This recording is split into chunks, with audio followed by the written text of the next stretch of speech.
Bagaimana cara mengingatkan istri tanpa menyinggung perasaannya dan tidak membuatnya membalas kita dengan mungkin hal-hal yang sudah lama berlalu?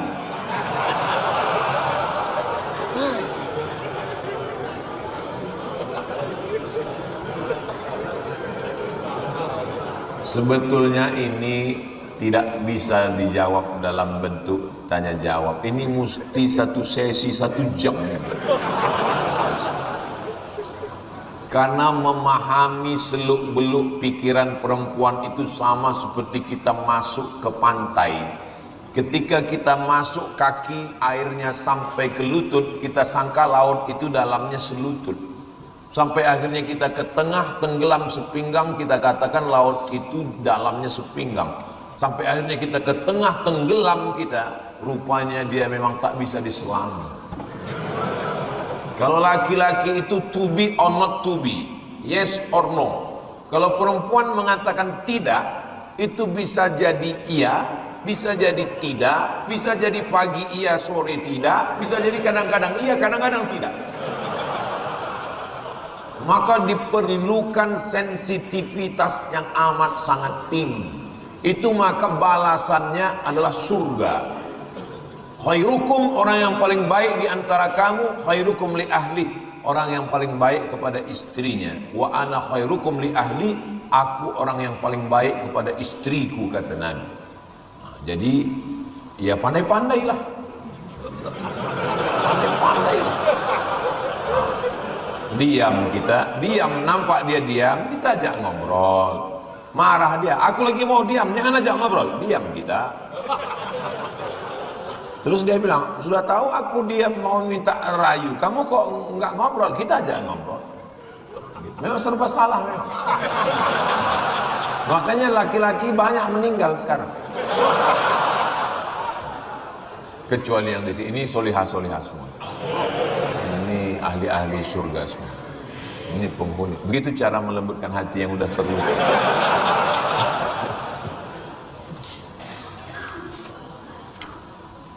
Ada perempuan yang diberikan suaminya 3 mobil, car city car untuk jalan-jalan dalam kota, mobil pick up untuk belanja ke pasar, mobil van untuk luar kota. Kurang sayang apa lagi? Ternyata dia datang ke konsultan pernikahan. Tahu yang dikeluhkannya tentang suaminya? Suamiku nggak pernah nanya mau makan apa, ke rumah makan mana. Sampai akhirnya mantan pacarnya WA, yuk kita makan di tempat anu yuk, yang kamu suka dulu. Melayang 3 mobil itu gara-gara satu WhatsApp. Waspada. Maka kalau belum bisa berbaik-baik dengannya dengan harta, paling tidak dengan kata-kata. Pulang, bukakan pintu bidadariku. Gimana bukaan puasanya, Mas? Restoran apapun belum pernah seenak ini. Walaupun masin, bantailah situ. Penting keluarkan aja kata-kata ini. Begitu.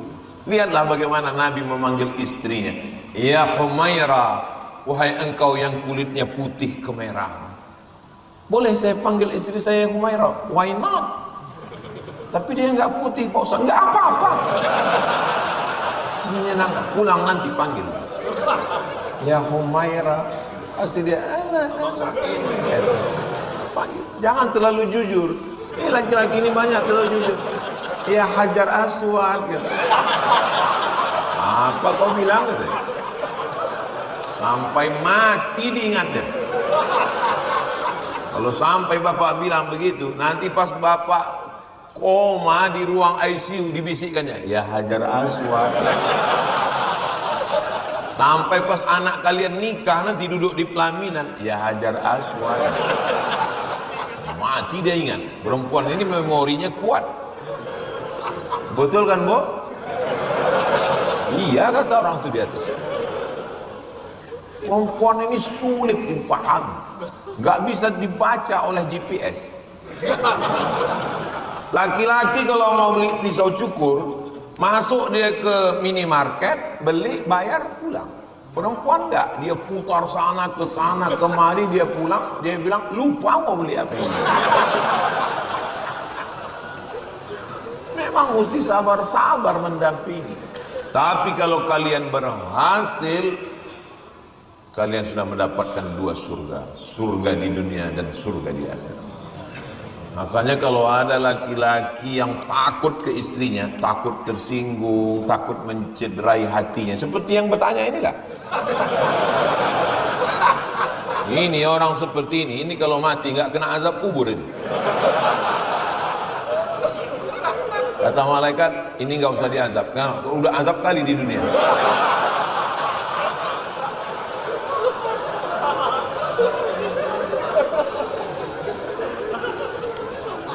Ini kertasnya nanti saya bawa pulang, takut dicek punya siapa. Saya mau nanya dan mohon solusi, bagaimana hukumnya ketika kita sudah berusaha menahan hawa nafsu dari paparan di sosial media? Karena seringkali muncul di dalam Instagram, Facebook, TikTok yang menjurus ke maksiat, tapi tidak tetap diklik secara naluri. Mana ada? Apa pula kau klik?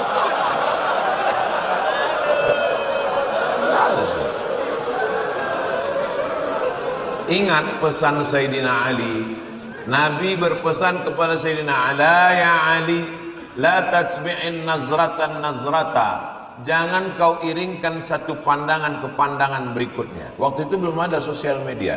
Maksudnya kalau lagi nongkrong atau di jalan atau di pasar, terlihat sesuatu, jangan diperturutkan, terlihat langsung. Yang terlihat pertama itu, tapi jangan tak berkedip. Begitu juga kalau dia lewat, langsung lewatkan. Lewat. Suami saya gitu Pak Ustadz, pengakuan seorang ibu-ibu. Begitu dia di samping saya, lewat semua. Pas saya pergi, lama tak lewat-lewat. Mudah-mudahan kita semua istiqomah iman dan Islam. Rumah yang tidak ditempati apakah harus dizakati? Rumah nggak ada zakatnya. Kecuali kalau rumah itu dijual laku 1 miliar, duitnya disimpan, duitnya itu selama setahun, setelah itu baru keluar zakat. Gimana supaya nggak zakat? Belikan rumah baru. Saya nggak ada niat rumah baru, orang rumah baru. Jadikan sebagai mahar. Ibu jangan marah, istrinya meninggal. Astagfirullah. Memang bawaannya emosi aja memang.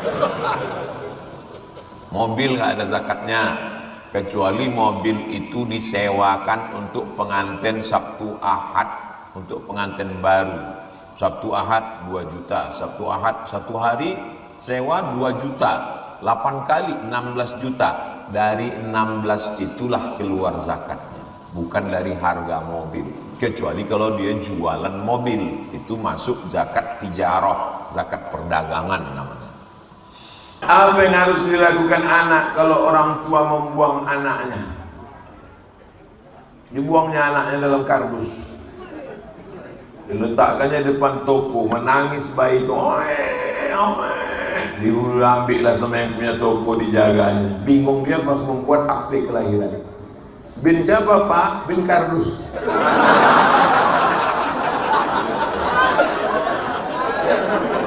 Dibuangnya anak itu, pas anakku sudah sukses, barulah dia datang. Akulah omakmu, ayahmu yang dulu membuang engkau dalam kardus 28 tahun yang lalu. Pernahkah anak itu minta masuk ke dalam rahimmu? Tidak. Siapa yang meniupkannya ke dalam perutmu? Allah kirim malaikat. Hai malaikat, bawa ruh ini masuk ke dalam perut. Makanya berapa banyak orang ingin punya anak, sampai operasi, sampai bayi tabung ke Singapura. Bayi tabung paling murah 100 juta. Itu tabung-tabung 9 kilo second.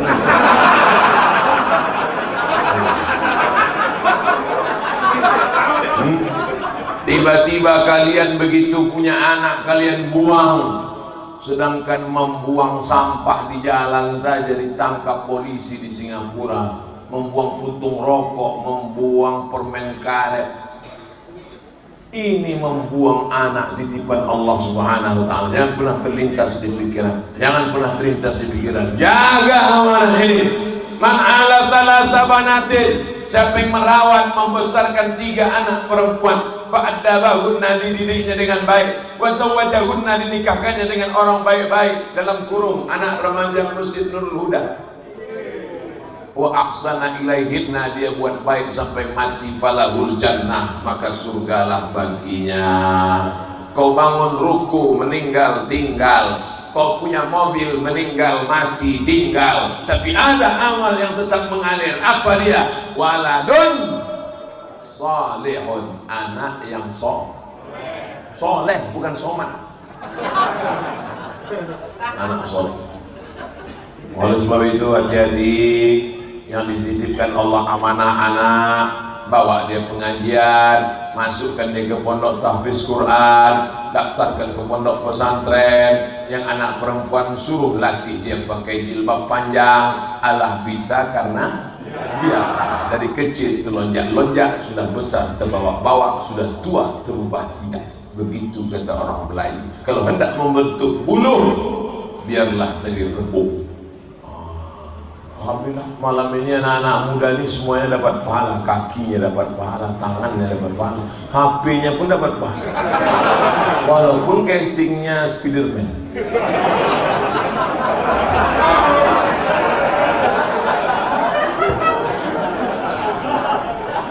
Mantap anak mudanya. Saya pun semangat, ini kan anak muda ini.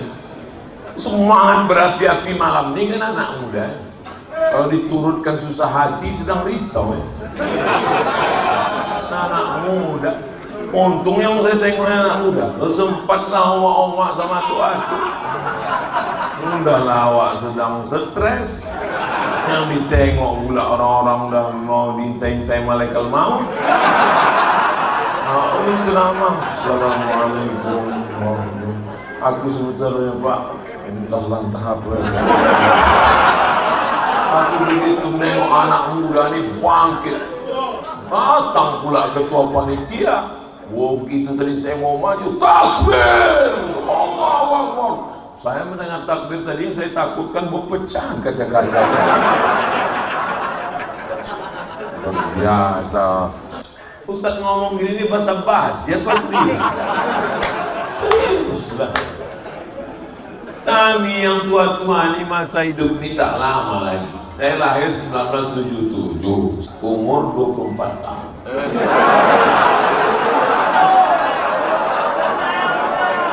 Lama lagi. Saya umur 42, mati umur 63 kalau ikut Nabi Muhammad SAW. Kalau sampai berarti tinggal 21 tahun. 21 tahun. Ceramah sana, ceramah sini, ceramah sana, ceramah sini, mati. Yang masa hidupnya masih panjang nih. Inilah calon Bupati Sergei,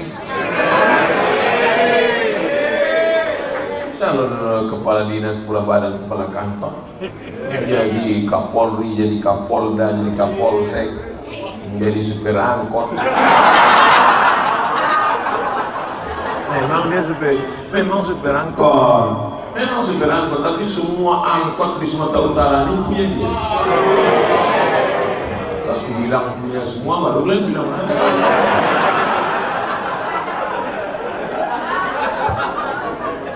Saya Muhammad Faris 9. Oh, berarti ada Faris 1, Faris 2, Faris 3. Muhammad Faris 9. Saya minta doakan menikah secepatnya Pak Ustaz.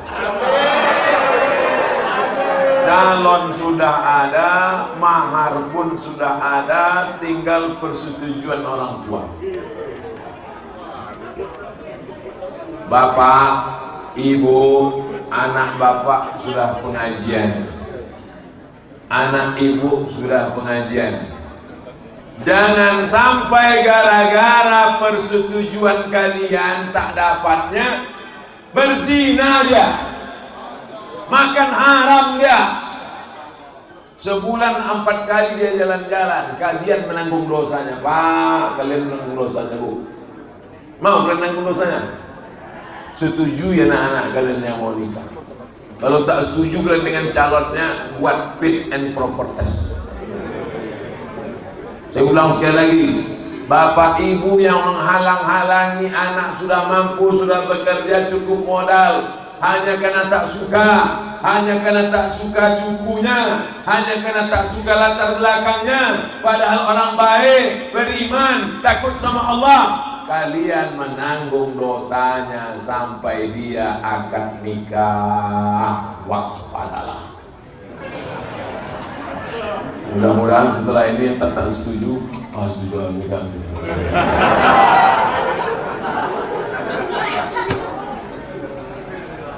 Ketawa yang anak-anak pula. Kan masih lama lagi. Nomor-nomor antrian 160 kan. Bagaimana hukum sholat kita? Gimana hukumnya sholat kita kalau kurang khusyuk karena tetangga kita bau badan?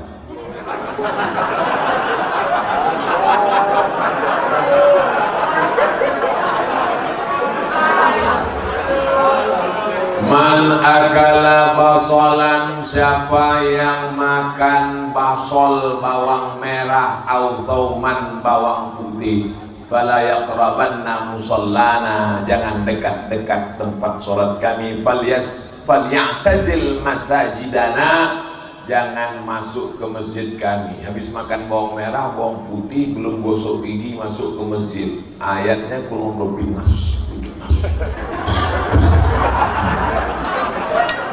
Innal malaikata tata'adza, malaikat tersakiti dengan bau mulut. Makanya Nabi mengatakan laula an asyqa ala ummati, kalau tidak memberatkan bagi umatku la amartuhum bisiwak, kusuruh mereka bersiwak, bergosok gigi. Makanya kadang imam-imam khususnya banyak dari kalangan jamaah tabligh mengantongi siwak. Luruskan shaf, luruskan shaf.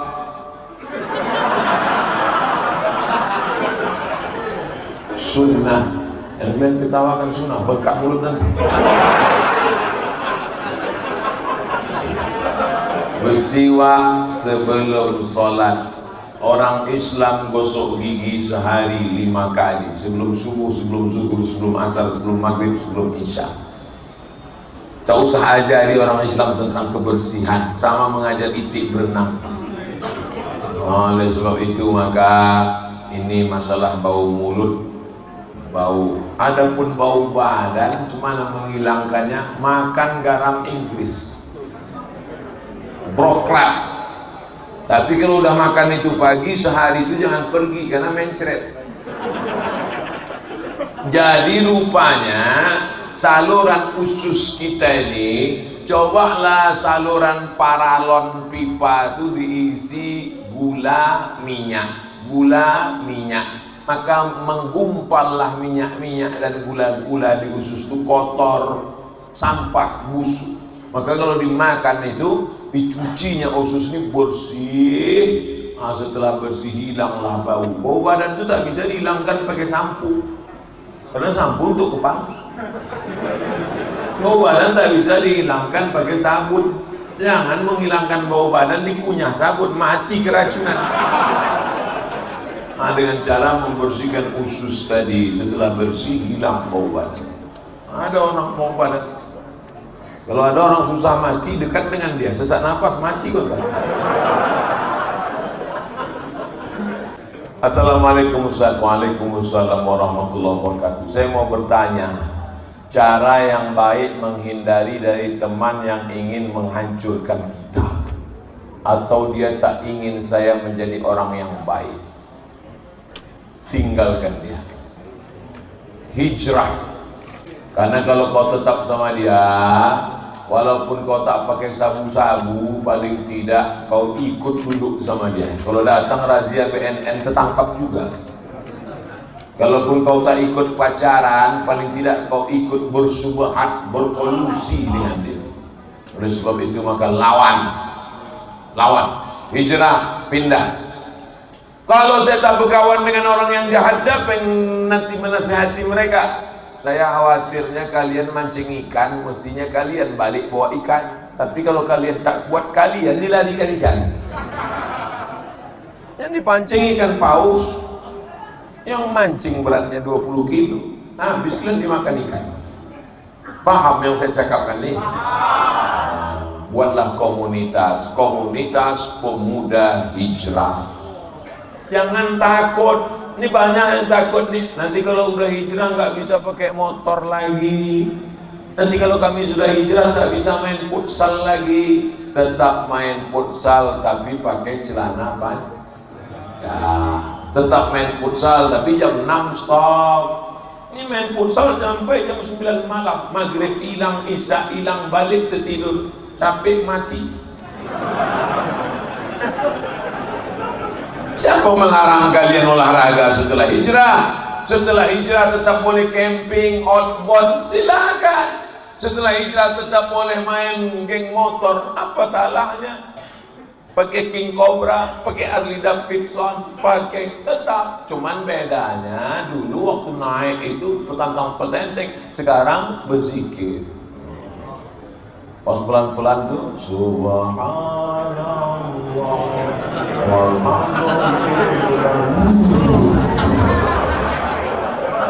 apa yang tak terpukau. Saya kalau diajak anak-anak muda naik motor, bangkit semangat saya. Rasa umur 25 rasanya. Udah balik ke rumah baru 42. Jadi kalian harus buat komunitas. Tapi jangan campur aduk laki-laki perempuan. Remaja masjid bercampur aduk laki-laki perempuan. No, nengi aja. Jangan campur aduk laki-laki perempuan. Gak apa-apa, kan cuma musyawarah aja. Hati tak bisa berdusta, mata kau mulai memandang tinggi. Yang perempuan buat komunitas perempuan, yang laki-laki buat komunitas laki-laki. Setelah selesai kuliah, kerja, entrepreneur, cukup punya kepribadian, rumah pribadi, mobil pribadi, kebun pribadi, baru plan menikah. Tausiahnya Ustadz Abdul Somad, nasihat pernikahan.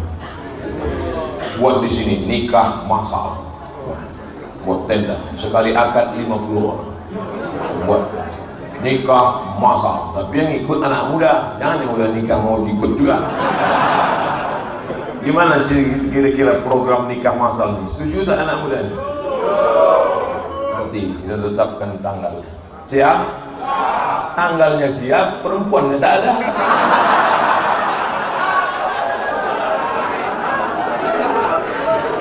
Siapa yang menolak pinangan anak-anak muda yang soleh-soleh ini? Saya kasih tahu sama ibu-ibu yang punya anak gadis di belakang, kalau sampai kalian tolak anak remaja Masjid Nurul Huda ini, menyesal kalian dunia akhirat. Kalian kalau ada yang udah ditolak 2-3 kali, kasih tahu, saya pinangkan malamnya juga. Kalau tak mau saya minangkan, Ustadz Iqbal minangkan, ketua panitia minangkan. Tapi kalau bisa jangan saya, karena kalau saya yang minangkan nanti takutnya saya yang diterimanya.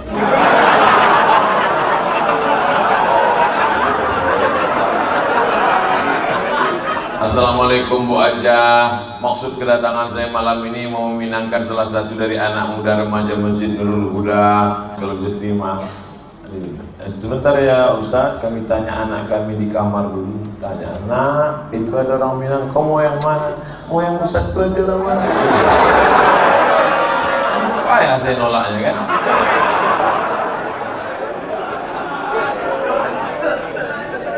Bagaimana cara melawan sifat yang batil dari hati kita Pak Ustaz?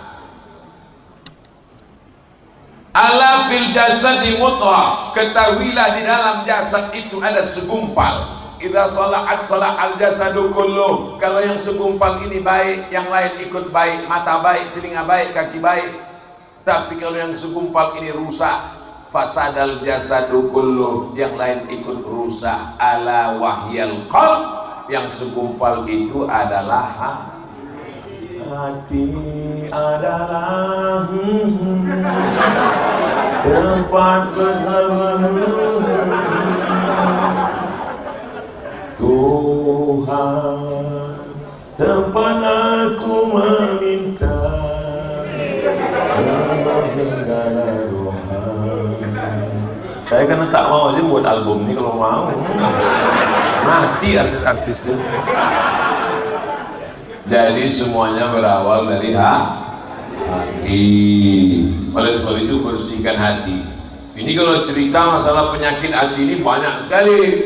Di antara penyakit hati adalah hasad.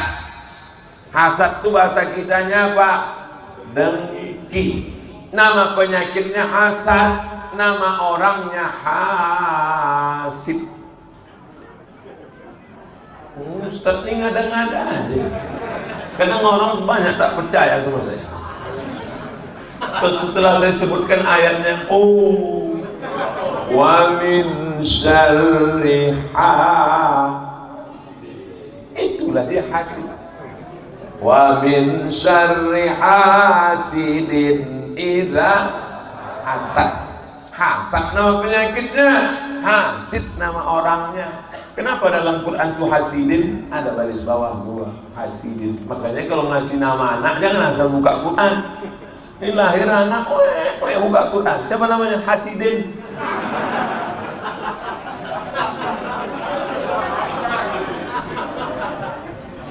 Penyakit yang pertama kali di langit, yang pertama kali di bumi adalah penyakit hasad.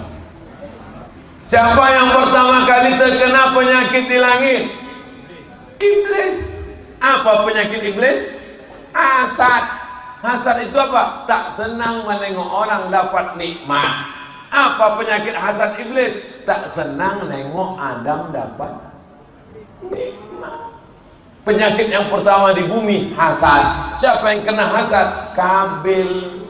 Tak senang menengok Habil dapat bini cantik. Makanya kalau ada di antara bapak, siapa itu? Bini kawanku, macam hantu tengok. Marah menengok bini orang, itu keturunan Kabil. Tak senang nengok orang lain dapat nikmat. Makanya nanti kalau hari Ahad ada kawan kalian yang nikah, cara menghilangkannya doakan dia. Datang kalau dia nikah, duduk dekat pelamin, jangan pak duduk.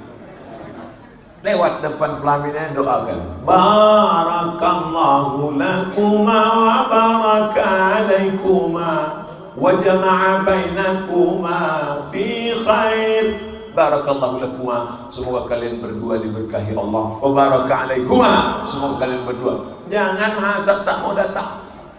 Atau kalian datang tapi hati kalian marah, sampai di depan tuh berdoa juga, cuman gigi rapat.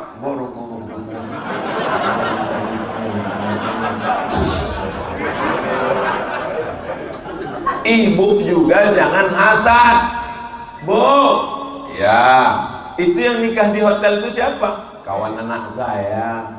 Yang kemarin satu kelas sama anak ibu. Iya. Kok anak dia nikah duluan?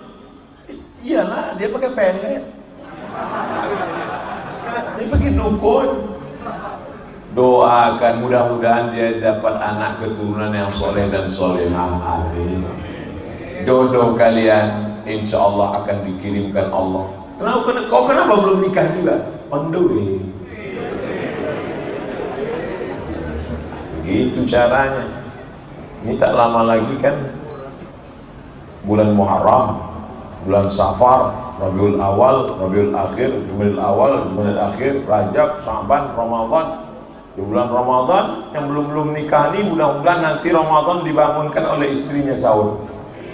Jangan sampai kalian dibangunkan jam weker, apalagi dibangunkan mercun.